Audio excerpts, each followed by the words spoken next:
headquarters in New York. This is World News Tonight with David Muir. Good evening. We begin tonight here with the breaking news. A major escalation between the U.S. and Cuba after the U.S. took action in Venezuela, then Iran. Tonight, President Trump now saying, quote, "We have our mind on Cuba."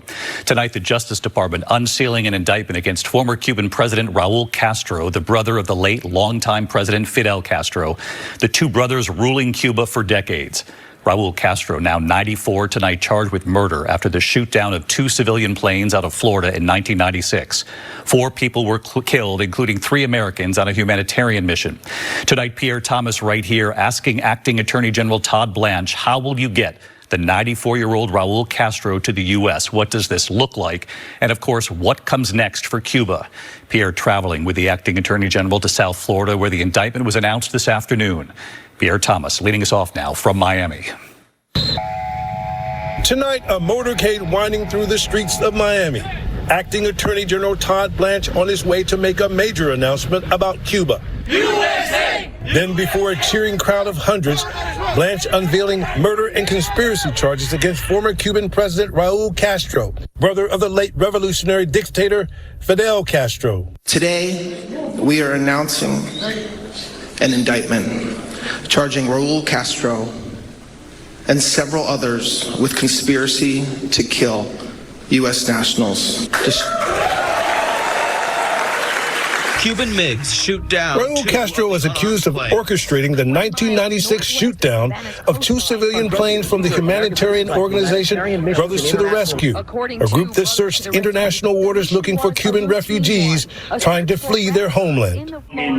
4 people, including 3 Americans, were on board those planes when Cuba shot them down. At the time, Raul Castro was Cuba's Minister of Defense. I want to say that we also do not forget the families, the loved ones, and the friends who have carried grief and heartache for 30 years. Raul Castro took the reins of the Cuban government after the death of his brother Fidel. Now 94 years old, he's been out of office for years, but remains a powerful figure. What are the prospects that you could get Raul Castro to the United States to face justice? And what steps are the U.S. willing to take to get him back here? Well, we indict men outside of this country all the time. The reason why we indict somebody is because we want them here to face justice in front of a jury of their peers. So we expect that he will show up here by his own will or by another way. That raises questions about whether U.S. troops will travel to Cuba and try to take Castro by force, the same way American forces seized former Venezuelan President Nicolas Maduro back in January, dragging him from his bedroom and flying him to New York, where he is in jail facing trial. Tonight, rejoicing in Miami's Cuban community, Little Havana. ABC's Matt Rivers speaking to Lourdes Zayas-Bazan, who hasn't been back to Cuba since she fled some 67 years ago. What does this indictment symbolize to you? It's finally a big step for freedom in Cuba. And do you think that you will see government change in Cuba in the near term? Well, hopefully, yes. Tonight, President Trump signaling change is at hand.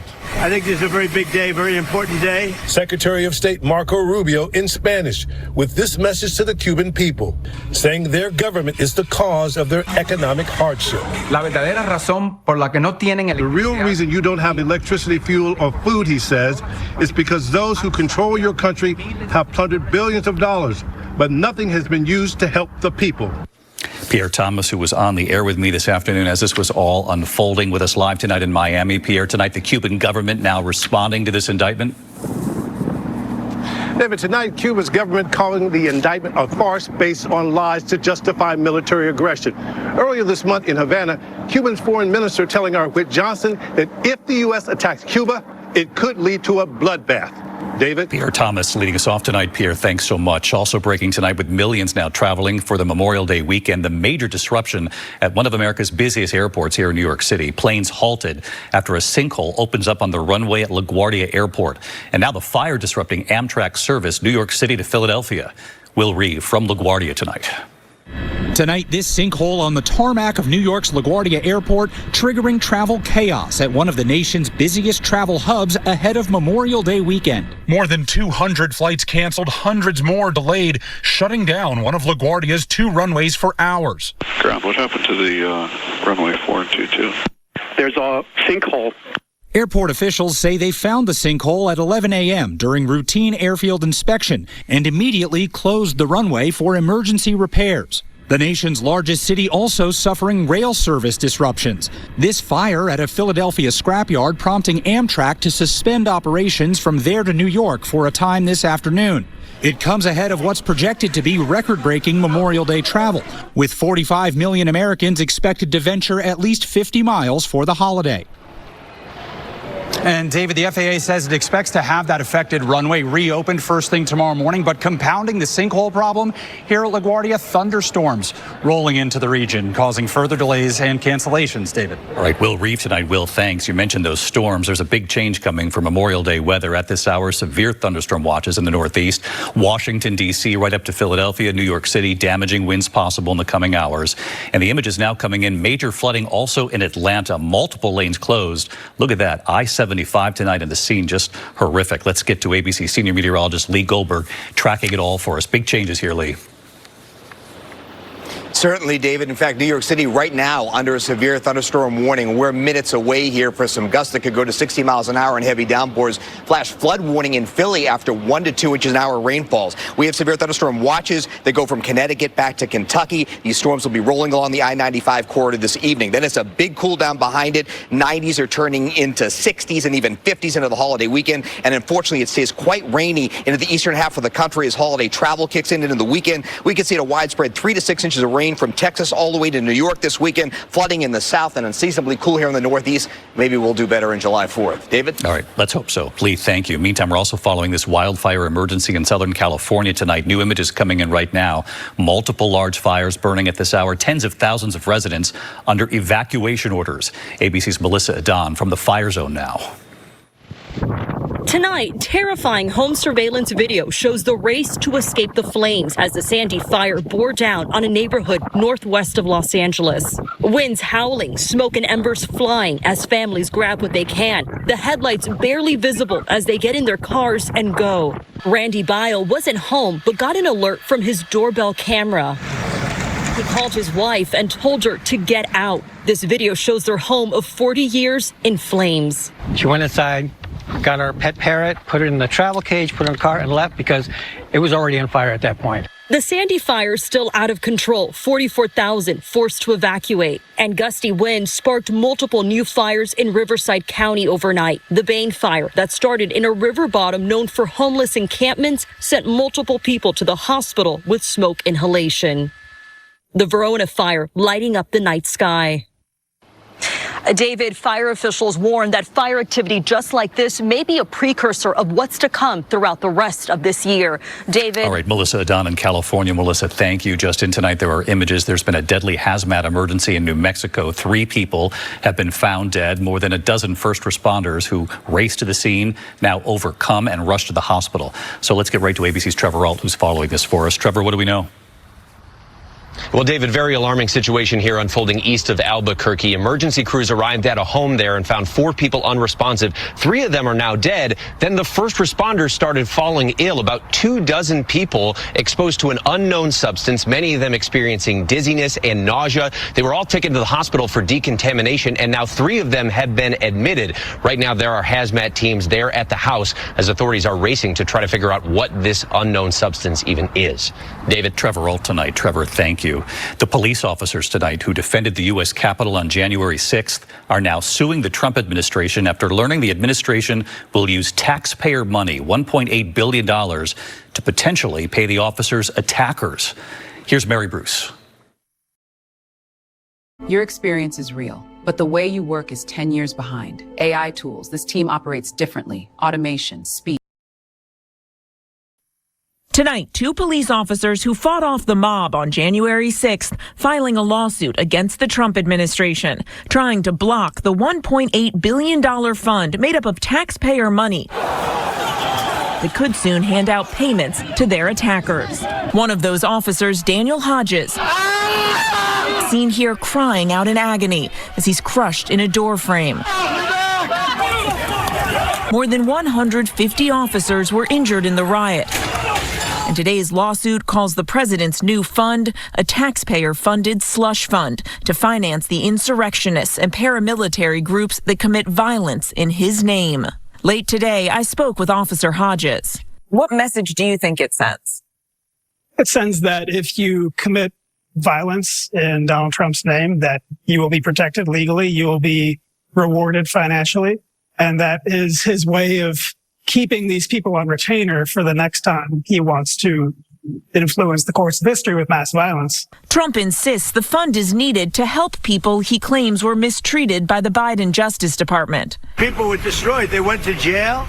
Their families were ruined. But tonight on Capitol Hill, outrage among a growing number of Republicans. I don't support it. I think you can't do that. Rejecting the idea of taxpayer payouts to rioters. It sends a signal, hey, go breach the Capitol, destroy the building, assault police officers. You may even get compensated for someday. That's absurd. David, the officers filing this lawsuit today outraged, especially because so many of the January 6th rioters were tried and convicted by juries, and because this money is coming from American taxpayers. David. Mary Bruce with us tonight. Mary, thank you. Overseas tonight, there's news coming in on the American doctor infected with Ebola, the husband and father of 4, now receiving specialized treatment in Berlin, Germany. A colleague telling ABC News that Dr. Peter Stafford appears to be improving. He's now texting. He's being treated with monoclonal antibodies to help fight the deadly disease, which is fueled by a variant that has no approved vaccine or treatment. The current outbreak sweeping through Central Africa is suspected of killing at least 139 people so far. Tonight, back in the U.S., the horrific scene at a coffee shop in Indiana, a violent confrontation, a 75-year-old customer and the 17-year-old clerk, that customer collapsing and dying. Here's Aaron Katursky. Tonight, an elderly woman's family is trying to figure out how an argument over the wrong coffee shop order ended in her death. My mother was wronged in the worst way. I lost the matriarch of my family. I need to at least know how, why. Police in Fort Wayne, Indiana said 75-year-old Anita Grayson entered Tim Hortons to complain about her drive-through order and started arguing with the 17-year-old behind the counter. You can see a coworker then step between them before the customer appears to hit the younger worker first. That employee's manager then pushes the customer and the two tumble to the floor, where police said Grayson ripped out a chunk of the employee's hair. Minutes after the fight, Grayson was seen on the floor, and when police arrived, they found her unresponsive. Her daughter said she had heart trouble, and the family is upset over the whole thing and how it could even happen. You should not enter a coffee shop for a coffee and a donut and come out unalived. That is diabolical. Why does music only have 12 notes? I mean, think about it. Every song you've ever heard only has 12. So far, David, nobody has been charged, and the mayor of Fort Wayne is asking the community to not draw conclusions until all the facts have been released. David? Aaron Katursky with us. Thank you, Aaron. Tonight, the tributes to trailblazing politician Barney Frank, one of the first openly gay lawmakers in Congress. He died while in hospice care suffering from congestive heart failure. Outspoken and influential, he led a sweeping overhaul of America's financial system following the Great Recession. A fierce champion of gay rights, civil rights, and women's rights. Former President Obama tonight calling him one of a kind, saying his passion and wit were second to none. Barney Frank was 86. When we come back on the broadcast tonight, there is news coming in after that horrific death of the woman who stepped out of her car and fell into that New York City manhole. What we've now learned about this tonight. Also ahead here, the school board member who ignited outrage after calling that female high school student hot during a public meeting. Tonight, what's now happened to that board member? You'll learn that in a moment here. And in New York City, the alarming scene right near Wall Street. An exploding car engulfed in flames, and we'll have more on this in just a moment. Don't go away. Tonight, there is news on the woman who died after stepping out of her car and then falling into that uncovered manhole here in New York City. The chief medical examiner now says the autopsy shows that she suffered scald burns with inhalational thermal injury because of the heat and blunt force trauma to the torso. Her death ruled an accident. The city is now investigating. The Tennessee school board member who ignited outrage calling a student hot in a public meeting has now been charged with assault. God, you're hot. You know that? The video appears to show Keith Urban then putting his arm around her after the comment. Urban maintains he was complimenting her. When we come back tonight, news this evening from Steelers quarterback Aaron Rodgers, and in New York City, that exploding car engulfed in flames right near Wall Street in a moment. To the index near Wall Street tonight, a car bursting into flames consumed by fire. It took firefighters about an hour to put this out. They still do not know what ignited that vehicle yet. Tonight, after learning he'll be inducted into the Rock and Roll Hall of Fame again, Phil Collins making a rare public appearance. Collins' wife Jill posting a new photo of Collins on crutches with another legend, Rod Stewart, at Buckingham Palace. There's the image. Tonight, Steelers quarterback Aaron Rodgers says this upcoming season will be his last. The 42-year-old just signed a one-year deal to return to Pittsburgh. When we come back here tonight, the graduates and the recording, what they said to themselves years ago, now played back to them right here tonight. ABC World News Tonight with David Muir, sponsored by Vivguard. Finally tonight, the graduates growing up before our eyes. Tonight, the remarkable project from high school seniors in Chattanooga, Tennessee. Hey, Cannon, this is your 6th grade self. Remember me? I've got a few questions for you. We've reported on them before, the students at Macaulay School, an all-boys school 6 through 12, marking their graduation by interviewing themselves years earlier. Hi, Nakinji, this is your 6th grade self. You remember me? I have a few questions for you. In the 6th grade, recording messages, asking their future selves questions. What is the biggest life lesson you have learned this far? Try your hardest, no matter what. You'll realize what happens when you don't try hard, so you better do it. You'll end up doing it. This year, following two students, two best friends for years, Matthew Gabbert and Cameron Gaddis. Okay, I'm doing English homework. I'm doing math homework. Starting in 6th grade during the pandemic. Due to the coronavirus, we are having to leave school. First day of online classes. If you need to study for something, let's go do that. What I'm most excited about school reopening is that I get to see my friends. The school then reopening. I hope I have a great year. Right through middle school, freshman year in high school, the football games. Let's go! The laughs. And the firsts. Got my permit this June, driving to school for the first time. I was actually at this very Chick-fil-A the first day of my 6th grade year. Eating Chick-fil-A on the first day of school. Yeah. It's gonna be hard not to see a bunch of these guys again.